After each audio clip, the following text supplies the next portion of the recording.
Le petit Lutring vivait dans la rue la plus calme de la ville, dans une maison où le vent chantait avec les feuilles. Ses cheveux étaient aussi noirs que la nuit et ses yeux étaient une source pleine de curiosité. Il était aussi ordinaire qu'un enfant courant après un ballon en jouant, mais son cœur cachait une lumière aussi profonde qu'une montagne. Lorsque Lutring était très petit, sa mère lui disait « Chaque personne est comme une étoile dans le ciel. Elle brille différemment, mais toutes partagent le même ciel. » Lutring aimait beaucoup ces paroles. La nuit, avant de se coucher, il regardait par la fenêtre, comptait les étoiles, donnait un nom à chacune et racontait une histoire à chacune.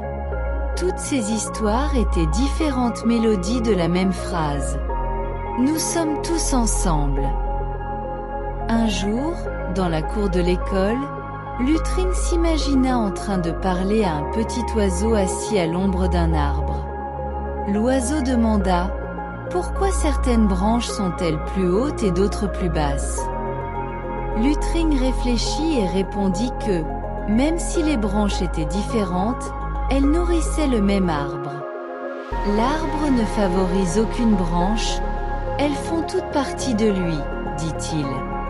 L'oiseau inclina la tête. À ce moment, le trésor à l'intérieur de Lutring grandit. Chacun était une branche du même arbre. Même en jouant, Lutring cherchait les petits signes de justice. Si la voix d'un ami était faible, il lui donnait un mot. Si un jeu n'était pas partagé, ce jeu semblait plus triste.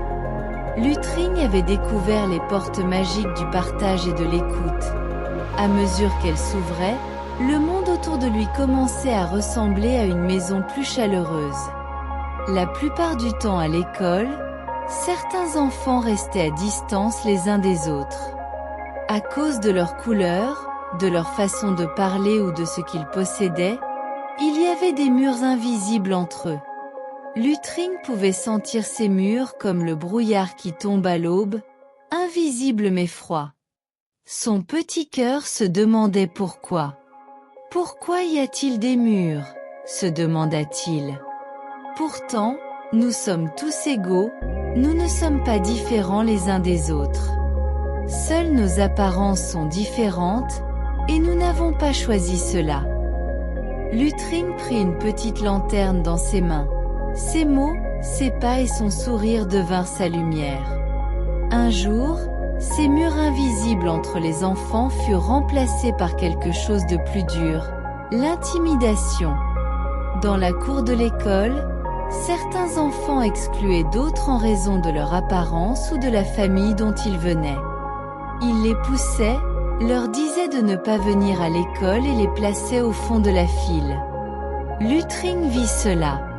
La colère monta en lui, mais au lieu de se battre ou de courir dire au professeur, il fit autre chose. À ce moment, il monta sur une petite pierre dans la cour de l'école. Il éleva sa voix, mais pas durement, comme un vent mélodique. « J'ai un rêve, » dit-il à voix haute. « J'ai un rêve qu'aucun enfant ne sera exclu à cause de la couleur de ses yeux. J'ai un rêve qu'aucun cheveu bouclé ou raide ne gâchera nos jeux. J'ai un rêve que nous nous rappellerons tous que nous sommes des branches du même arbre. Vous êtes mes frères et sœurs, je suis le vôtre. Quand nous marcherons ensemble, aucun mur ne pourra nous arrêter. Au lieu de nous exclure et de nous battre, nous nous tiendrons par la main et travaillerons ensemble, et nous serons plus forts. » Les voix dans la cour se turent. Les enfants se regardèrent. Certains étaient gênés, d'autres baissaient les yeux. Mais lentement, la glace dans leur cœur fondit. Une main se tendit vers une autre, un sourire se transmit à un autre. Ce jour-là, le jeu dans la cour de l'école fut plus joyeux que jamais. Car ce jour-là, tout le monde était dans la même équipe. Dans la ville, il y avait un vieux maître, ses paroles douces, ses mains pleines d'histoire. Lutring allait le voir chaque fois qu'il le pouvait et écoutait. Un jour, Le maître dit: la justice est une balance. Si un côté pèse toujours plus, tu dois mettre soin et compréhension dans l'autre côté. Lutring accrocha cette métaphore dans son esprit comme une image, et essaya de corriger chaque réaction injuste qu'il voyait. À mesure que Lutring grandissait, sa lanterne grandissait aussi. Ses paroles résonnaient maintenant non seulement dans la cour de l'école, mais dans les rues, les parcs et même sur la place du village. « J'ai un rêve », disait-il à chaque occasion, « et ce rêve est pour nous tous. » Son rêve se répandit de bouche à oreille comme une chanson. À mesure que les gens chuchotaient, sa mélodie devenait plus forte. Des gens de villages lointains et de différentes villes commencèrent à venir.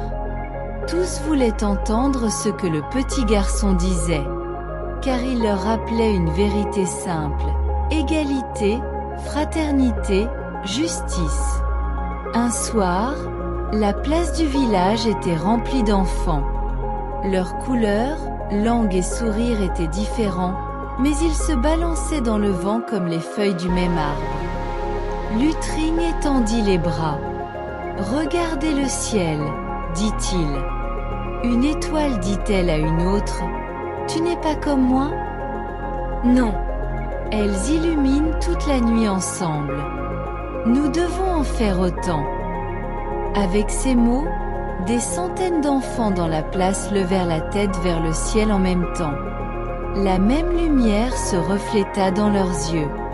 Et peut-être que Lutring ne savait pas que les mots qu'il avait prononcés ce jour-là résonneraient dans le monde entier dans les années à venir.